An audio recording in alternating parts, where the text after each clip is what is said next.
আমি কাউকে বলছি না যে আপনারা নিত্য কর্ম বন্ধ করে আপনারা ধর্ম করুন, কোন শাস্ত্র বলে নাই, ভগবান শ্রীকৃষ্ণ বলেনি।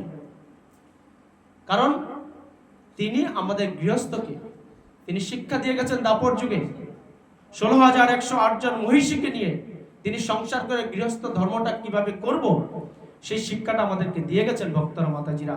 তাই আমরা যদি ভগবান শ্রীকৃষ্ণের সেই চরিত্রকে আমরা ফলো করি, তাহলে আমরা আমাদের যে অন্ধকারে আমরা পতিত আছি, যে মায়ায় আমরা ডুবে আছি, যে রিপু আমাকে এমনভাবে আকর্ষণ করে তালাবদ্ধ করে রেখেছে, সেখান থেকে আপনি বেরোতে পারবেন, শাস্ত্র বলছে।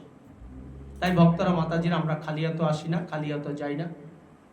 আমরা এই যিনি আমাদের ছেড়ে চলে গেলেন, তিনি একটা দেহ পেয়েছেন তার কর্ম অনুপাতে, কিন্তু তার আত্মাটা 344 দিন চারিপাশে ঘুরবে যদি তিনি স্বর্গে বা ভগবত ধামে যেতে না পারেন।